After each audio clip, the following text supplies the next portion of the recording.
The thing that changed everything cost me 40 minutes and a busted knuckle on a Tuesday morning, and I still can't decide if I should call it luck or something else entirely.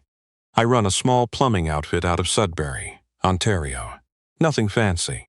A white van with my name on the side, Kevin Hartwell Plumbing. A used trailer for the big equipment, and about 12 years of knowing which way water wants to go when you're not paying attention. I've got 3 guys who work for me when the season picks up, and in the winters I mostly work alone. It suits me. I like the quiet. After Claire died, quiet became the only thing I was really good at.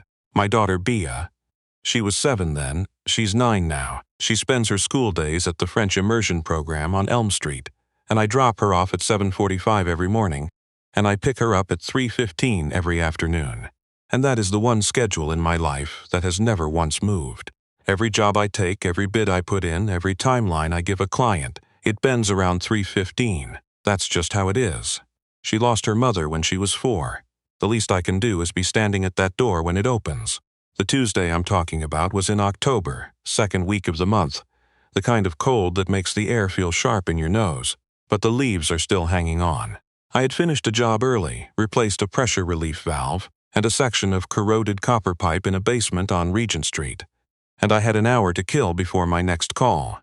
I drove to the Canadian Tire on the Kingsway to pick up flux and a new torch tip, and when I came back out to the parking lot, there was a car parked 2 spots over from my van that had steam coming out from under the hood. Not a little steam, a lot of it. The car was a black Mercedes GLE, the good trim too, the AMG package, Ontario plates. It looked about 3 years old, and it had that particular cleanliness that tells you someone else washes it regularly. The woman standing next to it had her phone pressed hard against her ear, and she was not happy. I could see that from 15 feet away. Dark coat, good leather boots, hair pulled back tight, the kind of posture that said she was used to problems getting solved quickly, and this one was failing to cooperate. I almost kept walking. I was already unlocking my van. But then she lowered the phone and I heard her say, very quietly, to no one in particular, "Are you serious right now?" Not a question, just that. I'm not sure why that got me. Maybe because Claire used to say something similar, that exact tone, when the dishwasher would quit or the car wouldn't start in -20. That flat tired, not a question. Like the universe owed her an explanation. I walked over. "Coolant," I said. "You can smell it from here. That sweet smell, that's not oil, that's antifreeze." She looked at me. I was still in my work clothes, which means I was wearing Carhartt pants and a hoodie with a small burn hole near the pocket, and my hands were not entirely clean. "Are you a mechanic?" she asked. "Plumber," I said. "But water's water. Can I look?" She hesitated about half a second, then stepped back. I popped the hood. She had already released the latch, so she wasn't completely new to this. And I let the steam settle for a moment, and then I leaned in. It took me maybe 90 seconds to find it. There was a small silicone coolant hose that runs from the reservoir to the overflow, and it had a split in it about 2 inches long, right where the hose clamp had been sitting. The clamp had worked itself loose over time. The hose had been flexing against it, and eventually it just gave. The reservoir was nearly empty. "You've got a split hose," I said. "It's a small one, probably been weeping for a few weeks, and you just hit the threshold this morning." She came around to look where I was pointing. "That," she said, "is what's done this." "Yes. How much to fix it?" "I'm a plumber," I said again. "I can't fix it. But any shop can. It's maybe a $20 part, $40 if they use OEM. Labor's an hour, maybe less." She looked at me for a moment, and I could see her running the numbers on something, though I couldn't tell what kind of numbers they were. "The dealership told me last month that I needed a new water pump," she said. $3,400. They said that was the source of my overheating. I stood up straight. "Did they replace it?" "They did. And you're still overheating." "Clearly," she said. I didn't say anything right away. I've been in enough situations where someone tells you what the last guy did, and you have to figure out how to talk about it without making them feel worse than they already do. The water pump might have needed replacing. I had no way to know. But a split coolant hose is not something you miss if you're looking. It's not subtle. It's a hose with a crack in it. "The hose is downstream from the pump," I said carefully. "So if they only pressure tested after the repair and not under full operating temperature, they might have missed it." She was quiet for a moment. "Or," she said, They saw it and chose not to mention it. I didn't answer that. Can I call you a tow? I asked instead. She shook her head. She was already typing something into her phone. Then she looked up and said, I have a meeting in 45 minutes downtown and I am not going to make it, am I? Not in this car, I said. She nodded once like she was filing that away and then she said, Thank you for stopping. Of course, I said. I went back to my van and I drove to my next job. I genuinely did not think I would ever see her again. The call came 4 days later on a Saturday morning. I was making pancakes. Bea was still in her pajamas, sitting at the kitchen table drawing something with a green marker, and my phone buzzed on the counter with a number I didn't recognize. Is this Kevin Hartwell? A woman's voice said. It is. This is Margot Sinclair. We met in the Canadian Tire parking lot. On Tuesday you identified the hose problem in my Mercedes. I remembered her immediately, the flat, not a question voice, the expensive boots on cold pavement. I remember, I said. Did you get it sorted? I did, she said. The shop confirmed what you said. The hose, $22. 2 hours of labor because they were honest about cleanup time. Everything else is fine. Good, I said. That's good. There was a pause. I'd like to offer you a referral fee, she said, for the correct diagnosis. I laughed. I couldn't help it. I appreciate that, I said. But I looked at a hose for 90 seconds. I don't need a referral fee. You saved me from a second unnecessary repair, she said. The shop I went to found 2 other things the dealership had flagged as urgent. Both were fine. I believe someone was planning to charge me for work I didn't need. I'm glad you got a second opinion, I said. Another pause. Mr. Hartwell, she said, what I'm trying to say is that I would like to do something for you. Is there anything your business needs? Work you need referred? I have a property development company. We use contractors regularly. I sat down on one of the kitchen chairs and looked over at Bea, who was now drawing what appeared to be a very large flower on a small piece of paper and was deeply unconcerned with my conversation. I appreciate that, I said, but honestly, I'm doing all right for work. All right, she said. And then, are you still in Sudbury? Born and raised. I have a commercial property on Durham Street that's been giving us trouble. A heritage building we're in the process of converting. The plumbing in the original section is cast iron from the 1940s, and we've had 2 companies look at it, and neither could give us a clear answer on whether to replace in sections or go full repipe. I sat up a little straighter. What kind of conversion? I said. Mixed use. Ground floor retail, 3 floors of residential above. The city's involved heritage overlay, so we can't touch the exterior, and we have some constraints on what we can run through certain walls. That's the kind of job most small contractors avoid because it's complicated and full of surprises. I tend to like it for the same reason. I'd have to see it, I said. Would you be willing to give it a look? Sure, I said. I can do that. She set the appointment for Monday and she thanked me again and she hung up. Bea looked up from her drawing. Who was that? A woman who needs a plumber, I said. Are you going to help her? I'm going to go look at the problem, I said. Which is what you do before you decide if you can help. Bea considered this. That's smart, she said, and went back to her flower. I want to tell you the building was not what I expected, but the truth is I didn't know what to expect. Durham Street in the old core, heritage overlay, mixed-use conversion, I'd been in maybe 24 buildings like it. Each one was a different kind of complicated. What I didn't expect was Margot Sinclair. In the parking lot she had been stressed and sharp, and I'd seen her sideways. On Monday morning she was standing in front of the building in a black wool coat, with a set of architectural drawings under her arm, and she was somebody else entirely. Not warmer, exactly, but more complete, like I'd only seen one panel of something that had more panels than I realized. She shook my hand and walked me through the building, and asked good questions, which is rarer than you'd think. A lot of people who own properties know a lot about properties, and very little about the systems that run inside them. They hear words like pressure tested and backflow preventer, and their eyes go somewhere else. Margot Sinclair followed every word I said. She asked me to explain the difference between a full repipe and a targeted replacement, and why one might be cheaper in the short term, but cost more over 10 years. She asked about freeze risk in the residential units, and whether the original stack had been sized for the new load. She'd done her homework, or she learned fast. I wasn't sure which. I spent about 2.5 hours in that building. I looked at every access point I could get to, ran water through the old cast iron where the cleanouts let me, and made notes on my phone. The original section of the building had 4 different eras of plumbing stacked on top of each other. Cast iron from the 40s, galvanized from the 60s, some ABS from a 90s renovation that had been done by someone who clearly preferred optimism to precision. When we came back out to the front, I gave her my honest read. "The cast iron on the north stack is good," I said. "It's slow, but it's sound. You could reline it for significantly less than a full replacement, and it'll last another 25 years easy. The galvanized in the residential section is a different story that needs to come out. It's already doing the orange water thing in the upper floors, and it's only going to get worse. The ABS in the middle section is fine, it's just badly routed. I'd leave it alone." She was writing in a small notebook. "The 2 companies before you said full Repipe," she said without looking up. "They're not wrong," I said.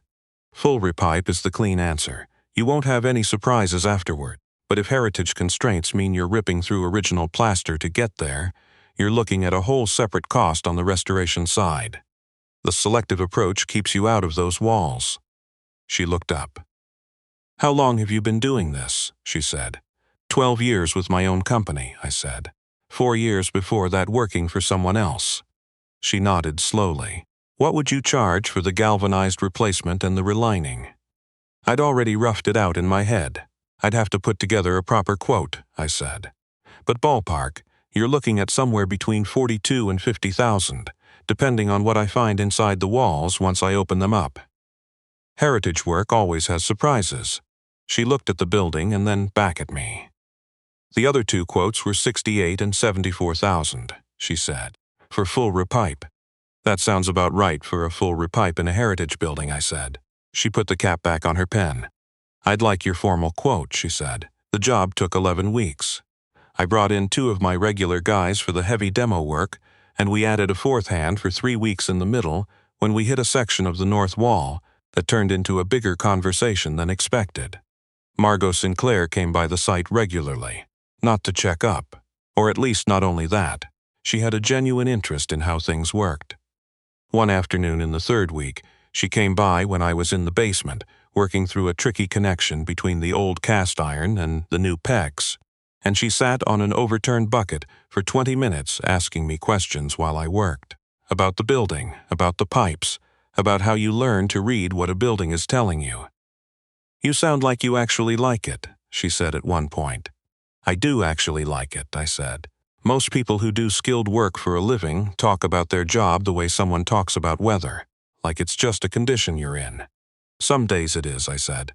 "But most days there's a puzzle in it, and I like puzzles." She was quiet for a moment. "My father was a contractor," she said. "Residential builds, in Timmins. He didn't talk about his work the way you do." "What did he talk about it like?" "Like something he was proud of in spite of himself," she said, "if that makes sense." It made sense. I didn't ask about her mother, or about what had taken her from Timmins to running a property development company. It didn't feel like my place. But I noticed that she mentioned her father the way people mention someone who isn't around anymore. The past tense without the past tense. Bea came to the site one afternoon in week 6, a Friday, because her school had a half day and my regular sitter wasn't available. I'd told the guys the morning would be light work, no heavy equipment, and I put Bea in her little fleece jacket with a reflective vest over top. She had to fit in the small size for adults, which she found very funny, and she followed me around the building like a small shadow. She was polite and quiet around the crew, which always surprised people. They expected a kid to be loud or restless. Bea went through phases. Sometimes she was both of those things. On job sites, she tended to go quiet and watch. Margot came by around 2. She saw Bea before Bea saw her, and for just a moment, before she arranged her face back to its normal setting, I saw something cross it that I couldn't quite name. Something careful. "This is my daughter," I said. "Bea, this is Miss Sinclair. She owns the building." Bea looked up. "Hi," she said. "Hi," said Margot. She sounded different, softer in the consonants. Bea looked at the building and then back at Margot. "My dad says it's a good building," she said. "He says it has good bones." Margot looked at me. "That's true," she said. Dad says that's the most important thing," Bea said. "Because you can fix pipes and wires, but you can't fix bones." Margot made a sound that might have been the beginning of a laugh, just caught before it arrived. "That's very true," she said. Later, when Bea was in the van eating a granola bar and watching something on my phone, Margot came and stood next to me while I was reviewing the next week's material list. "Her mother?" she said, quietly. "Claire," I said, 5 years ago.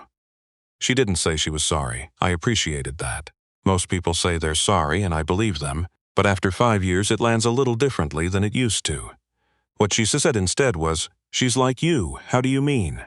"The way she watches things," she said, "before she speaks." The job finished in the second week of January. The building passed its inspections. Plumbing, HVAC sign-off. The heritage consultant gave her report and flagged nothing we'd disturbed. And Margot paid the final invoice the same afternoon I submitted it, which in this industry qualifies as a small miracle. We shook hands in front of the building. "It was good work," she said. "Your crew was clean and professional, and you kept me informed when things changed." "You made it easy," I said. "You actually showed up when you said you would, and you asked good questions." She looked at the building for a moment. "Kevin," she said, which was the first time she'd used my first name. "I have 3 other properties in northern Ontario, 2 in North Bay, 1 in Sault Ste. Marie. They all need a plumbing assessment in the spring, and I would rather work with someone I trust than spend 2 months vetting new contractors in cities I don't know well." I looked at her. "That's a significant amount of work," I said. "I know that. I'd need to add a person to handle my local contracts while I was traveling. That seems like a reasonable business decision," she said. I stood there for a moment thinking about what that would actually look like. Another van, another set of hands, more insurance, more scheduling, more work than I'd had in a single year since I started. "I'd want to see the properties before I commit," I said. "Obviously," she said, "and I'd want the same arrangement we had here. You share what you know up front. You tell me if there are constraints before I quote, and if I find something unexpected, you give me 24 hours before you bring in a second opinion." "That's not a standard contractor request," she said. "No," I said. "But I've learned that the jobs that go sideways almost always go sideways because someone didn't say something in the first week." She looked at me for a long moment. "Agreed," she said. I told Bea about it that evening, after dinner, while she was doing her homework at the kitchen table. She had a sheet of multiplication tables in front of her, and she was doing them in pencil and erasing the wrong ones very seriously. "The building lady?" she said without looking up. "Yes, the one who said I watch things before I talk. That's her." Bea erased something. "She's nice," she said. "She's professional," I said. Bea looked up at that. "Those can both be true," she said. I looked at my daughter, 9 years old, sitting in Claire's old chair at the table where we've had every dinner since she was big enough to sit in it without a booster, and I thought about how strange and specific life is. How a coolant hose splits and you hear a woman say, "Are you serious?" right now in a parking lot, and 2 years later your business is something you didn't think it could be. I thought about what the second company would have charged for that building. $74,000 to rip out pipe that didn't need ripping. I thought about the water pump that cost $3,400 and didn't fix anything. Knowledge is what you're actually paying for, someone told me once early in my apprenticeship. The parts are just the parts. What you're paying a good tradesman for is knowing which part is the problem.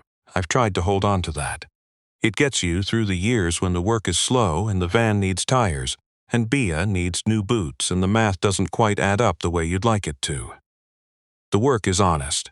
The hands-on, crawl through the access panel, figure out what the building is actually telling you work. There's no way to fake it. Either you know where the water is going or you don't. Margot sent me a text about 3 weeks later, on a Sunday, which she'd never done before. It said, "Forwarding you a contact in North Bay. Commercial restaurant, heritage building, drain system issues. Tell them I sent you." I wrote back, "Thanks. We'll reach out Monday." She sent back a single line. Bea was right, by the way. The building did have good bones. I showed Bea the text at breakfast and she read it twice and then handed my phone back and went back to her cereal with the particular composure of someone who has been vindicated and is choosing not to make a big deal of it. "See?" she said. "Yeah," I said. "I see." The North Bay job came through.